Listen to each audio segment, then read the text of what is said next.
In the 90s, hip-hop was a turning point for the game. We called it the golden age of hip-hop, when the streets and parks were no longer the only place to hear our truth. It was our time to shine, with heavy hitters like Wu-Tang and Mobb Deep dropping raw rhymes about life on the streets. And then there were groups like A Tribe Called Quest and De La Soul, speaking from a different perspective with their Native Tongues collective. Our name was inspired by the New Birth song African Cry, just as the music from that era inspired new techniques in production. But as things evolved, producers started sampling old school tunes, taking us back to our roots. The 80s and 90s saw countless acts rise up from nothing to achieve mass success in a cutthroat industry. In those days, you couldn't just call yourself an MC. You had to have the skills to back it up. No internet, no money, no viral moments. You had to earn your spot. Even Hollywood couldn't ignore the power of hip-hop, with movies showcasing both the fun and campy side of our culture, as well as its grittier realities. And while mainstream sounds may dominate today, there are still artists out there delivering that familiar sound we grew up on. Because hip-hop will always be more than just a trend. It's a way of life for us. But let's not forget about the hidden gems in this artistic genre. We're shining a light on one today. A NYC-based hip-hop crew with brains, skills, and determination to match any other names you can conjure. Yet before their potential could fully bloom, tragedy struck and shifted everything for everyone involved. Welcome to No Tears for Black Girls, crafted by renowned writer John Reedberg and brought to life by the talented Samantha Paul. Listen in, subscribe, or tap in on the Alive podcast app for exclusive content. Have a case or topic you want us to delve into? Head to our website, notearsforblackgirls.com, or send us an email at notearsforblackgirls@gmail.com. Rushiandra Cooper, born January 5, 1973, and raised in Brooklyn, New York, was blessed with 2 loving parents and a life of promise. She excelled at St. Mark's Day School and Brooklyn Technical High, known as a standout both inside and out by those close to her, a natural leader with unbridled passion.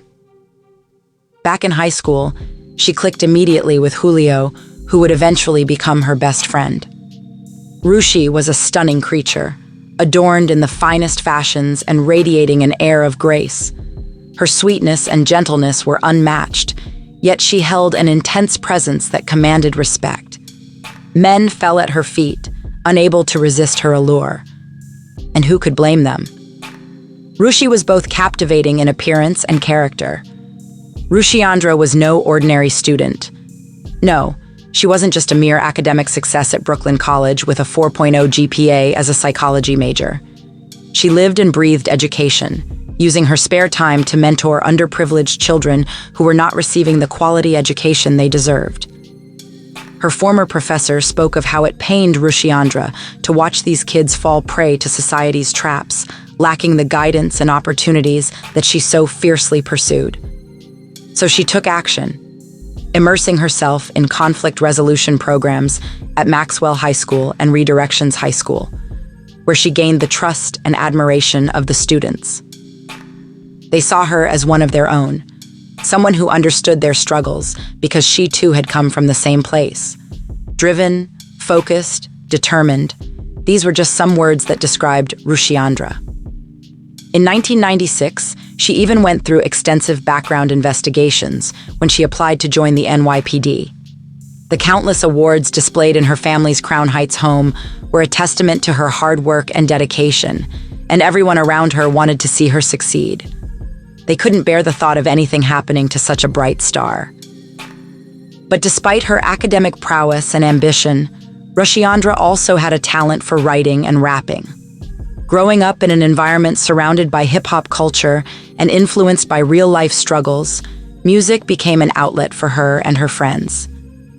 It was through music that she met her best friend, Marsha Davis, and another woman whose name will remain undisclosed for privacy reasons. Together, they formed a fierce all-female hip-hop group called the High Rollers, a force to be reckoned with in a male-dominated industry.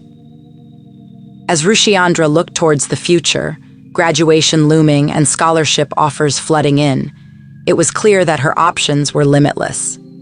She was more than just a model student. She was an inspiration and trailblazer for those around her. And to her family, she was more than just a scholar or musician.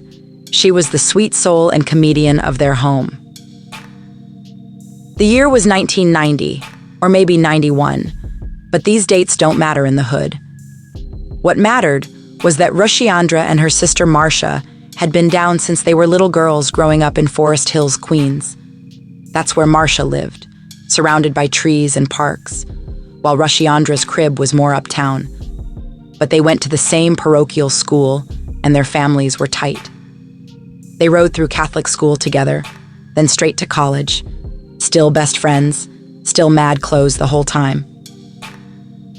Marcia had her own hustle on in real estate, but she shared Rushiandra's love of hip-hop from the jump.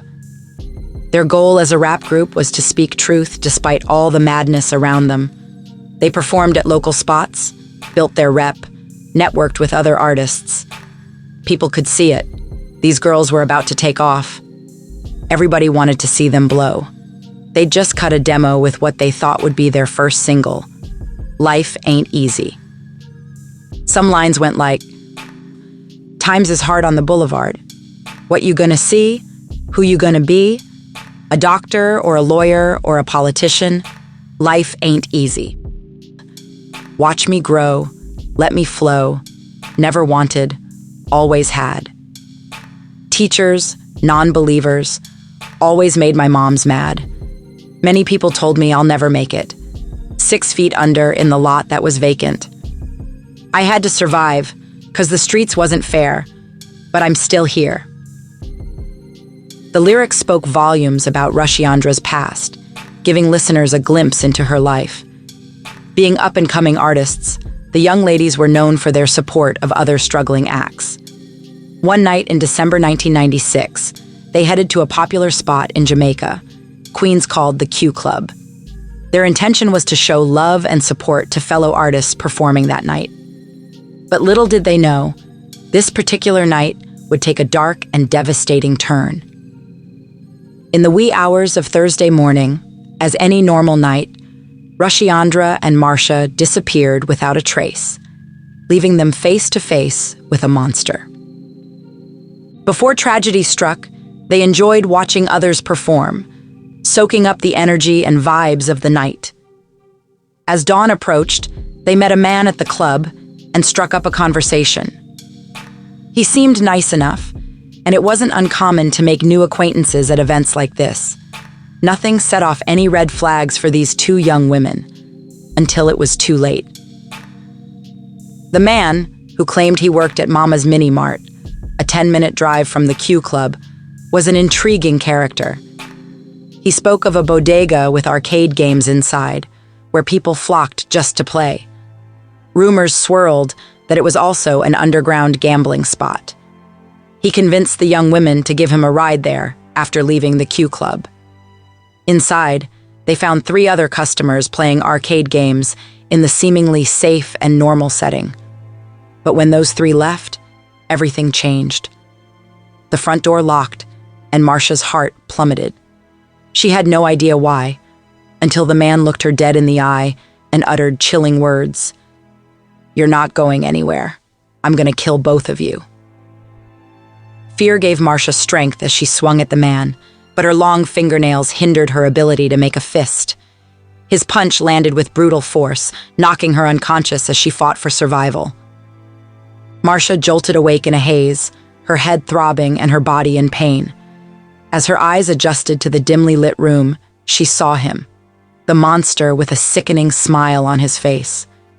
She realized that she was no longer fully clothed, and Rushiandra was lying unconscious nearby, also stripped of her clothing.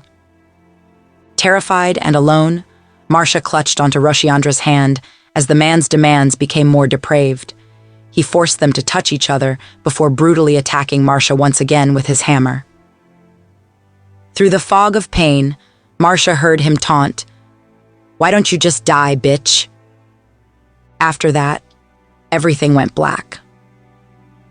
Marcia woke up hours later, disoriented and badly injured.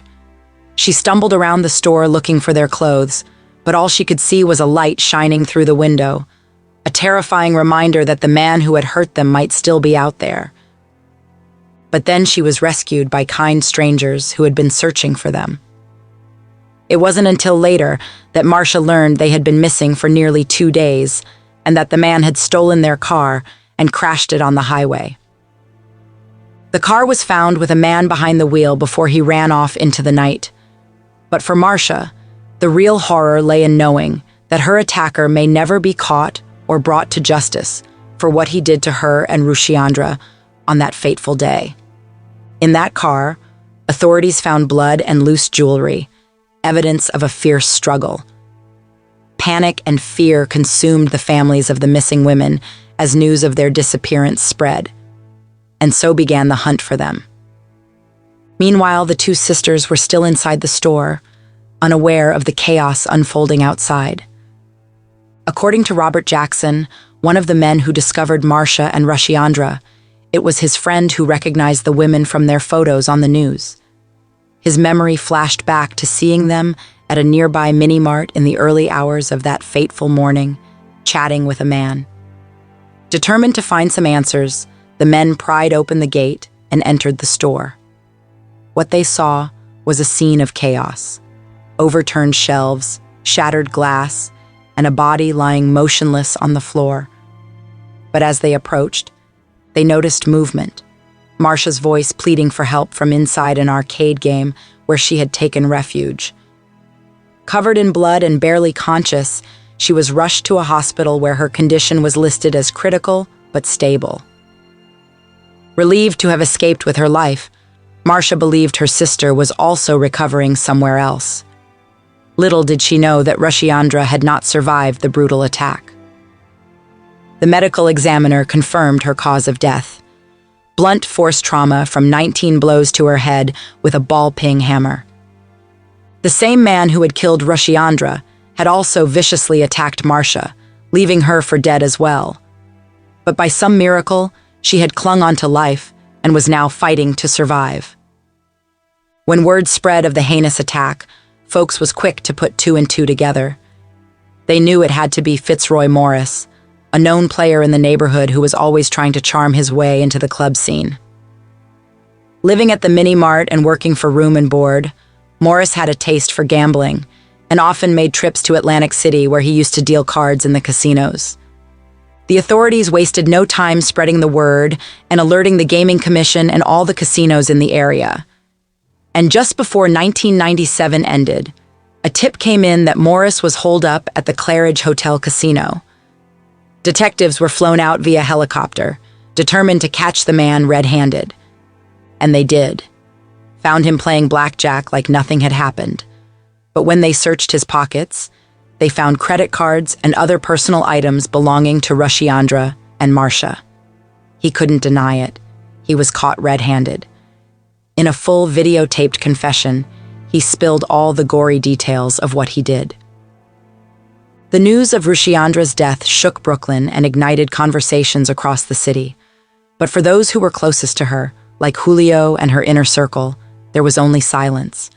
The sudden emptiness felt like being sucked into a black hole, with no idea how to cope with their devastating loss. But despite their grief, Julio and others rallied together to support Rushiandra's family during this difficult time. And amidst it all, her family remained strong. On December 1st of 1999, Marcia Davis bravely testified in State Supreme Court in Long Island City. Despite enduring the worst pain imaginable and losing her childhood best friend, she still found the strength and courage to face this monster head-on and look him in the eyes with unwavering resolve. Marcia sat up on the witness stand, fighting back tears as she relived the horrific events of that night. Her words were like a time machine, transporting her and the entire courtroom back to the moment when she almost lost her life and her best friend lost hers. With trembling hands, she pointed to Morris, the man who had forever changed her life. She would never forget his face or the terror he inflicted upon her and Rushiandra. But as Marcia's testimony came to an end, She locked eyes with him and yelled out, "I'm still here, baby." The reaction from the rest of the courtroom was electric, as they witnessed firsthand the strength and resilience of this survivor. It took courage for Marcia to face her attacker head-on and seek justice for her beloved friend.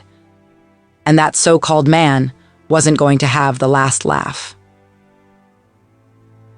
On January 3rd, 1997, a wake was held for Rushiandra Cooper at Berrien Missionary Baptist Church in Brooklyn's Crown Heights neighborhood. Over 500 people showed up to pay their respects and share in the grief and sadness that filled the church. It was a painful reminder of the tragic loss that still lingered in everyone's hearts. Rushiandra left behind not only her sister and parents, but also a best friend who will never forget her.